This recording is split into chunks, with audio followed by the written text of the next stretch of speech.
Hello there. You might have noticed the strange void behind me. It's new. How you doing, Void? Neat. Moving on, the Void is here to help me display visuals in a more interesting manner. For example, have you considered subscribing? It is the best way to make sure you see my new content. Now, for those who might be new here, I'm a big fan of Dungeons & Dragons, and I've always been a fan of stealthy, dexterous characters, so naturally one of my favorite classes in the game is the Rogue. And a while back, I found myself playing in a D&D Epic Level 3.5 game. The character I started out with was a Hexblade Fighter multi-class, but that character ended up dying, so I needed a new one.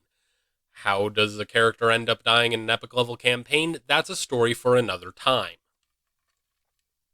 My new character was a Rogue Spellthief multi-class. Now, I'm going to assume those of you watching this video who play D&D are more familiar with 5th edition rather than 3.5.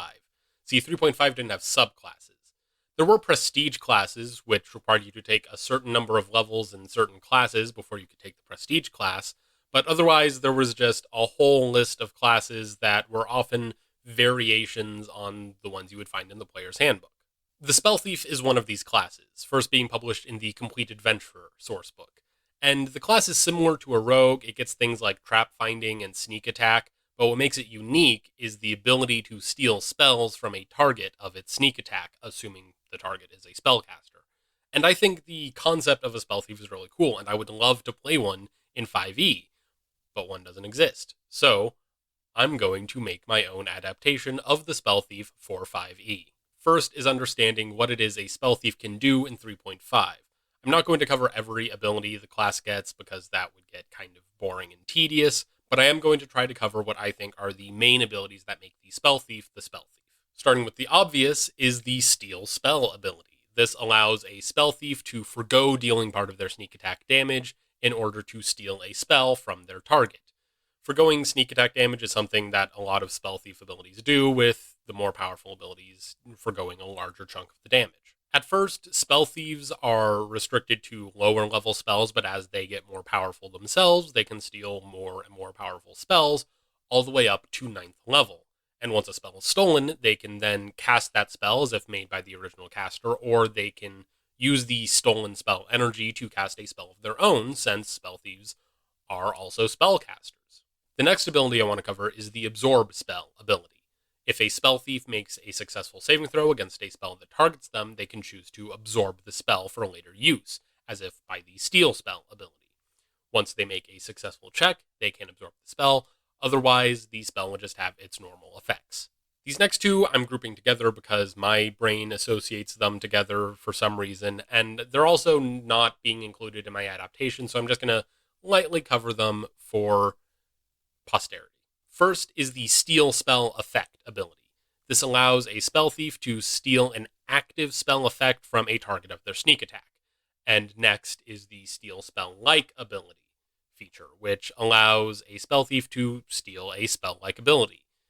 Pretty self-explanatory. These next two I'm grouping together because they actually make sense to group together. First being Steal Energy Resistance, which allows a Spellthief to steal energy resistance from a target, and then Steal Spell Resistance, which allows a Spellthief to steal spell resistance. They're pretty self-explanatory. I'm going to go into more detail of what they actually do later on with my adaptation. So now that we understand what a Spellthief can do, let's take a bit of a break and check in with the Void. How's it going back there?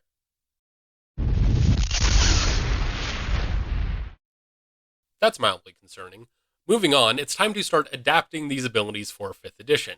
I'm going to start by saying the Spellthief is going to be a roguish archetype for the rogue class. That makes sense, as Spellthieves have sneak attack, rogues have sneak attack. I feel like I don't need to justify this decision. Now, roguish archetype abilities are given at 3rd, 9th, 13th, and 17th level, so let's start off with the 3rd level abilities. I figure when the subclass is chosen, the Spellthief should get Spellcasting and Steal Spell. Spellcasting is easy enough to adapt since there already is a half-caster subclass in Arcane Trickster, so I'm just lifting the spellcasting from Arcane Trickster, but expanding the schools of magic available to include Abjuration, Divination, and Transmutation. Steel Spell had more of a change to it. When a target is hit with Sneak Attack, a Spellthief can forgo to choose dealing 1d6 points of Sneak Attack damage and instead steal a spell. The target then loses a spell slot of the stolen spell's level, as well as the ability to cast the stolen spell for the next minute.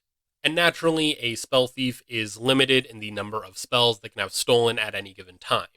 I also added in a more minor ability that I didn't cover as a higher level perk to the main Steel Spell ability. This being the Discover spell feature. When a Spellthief steals a spell for the first time, they learn all other spells their target has prepared of that same spell's level. The 9th level ability I'm setting as Absorb Spell. This is mostly staying the same as it was in 3.5 because there's not too much to change there. I just sort of tweaked the mechanics a bit, and it pretty much functions the same way as I described it earlier. For the 13th level ability, I decided to set that as Steel Energy Resistance.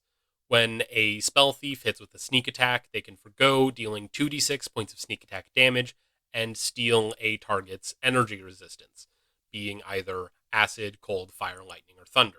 When a creature is subjected to this ability, they lose their resistance to that given energy type. However, if they have immunity, they will still retain said immunity. And this ability can be stacked, but only if it applies to different energy types. The 17th level ability, I'm making a variation on Steel Spell Resistance. This does require more of a change, since spell resistance is not really a thing in 5th edition. In 3.5, spell resistance was a threshold a spellcaster had to overcome in order for a target to be affected by spell damage. The closest thing I can think of that 5th edition has is the magic resistance trait, which gives a creature advantage on saving throws against spells and spell-like effects. So for the adaptation of this ability, I'm making it Steel Magic Resistance, where if hit with a Sneak Attack, the Spellthief can choose to forgo dealing 3d6 points of Sneak Attack damage and steal a creature's magic resistance for a given amount of time, provided they have the trait. With this first version in place, I decided to show it to some of my friends I play D&D with and get some feedback. The main thing I was told that I kind of expected was that the 17th level ability is underwhelming. To fix this, I decided to flip the 17th level ability with the 13th level ability. This makes the 13th level ability Steel Magic Resistance, and I'm keeping that mostly the same, just reducing the amount of sneak attack damage that is forgone. And I'm making the 17th level ability Steel Energy Resistance, and to make it a bit more powerful, I am also including the ability to steal a creature's immunity to one of these energy types. So this is the current version of the Spellthief that I have right now. If anyone has any feedback or suggestions, I'm more than willing to hear them, and I'm more than willing to change what I have. I've made this version of the Spellthief both in Homebrewery and D&D Beyond, the links of which I am going to put down in the description. So that brings us to the end of the video. Thank you so much for watching. If you've made it this far, maybe you would want to check out some of my other videos. There's probably one I'm going to put over here somewhere. And again, don't forget to subscribe. That would be very nice, and I would very much appreciate it. Now, if you'll excuse me, I should probably do something about this void. Yeah, I should take care of that.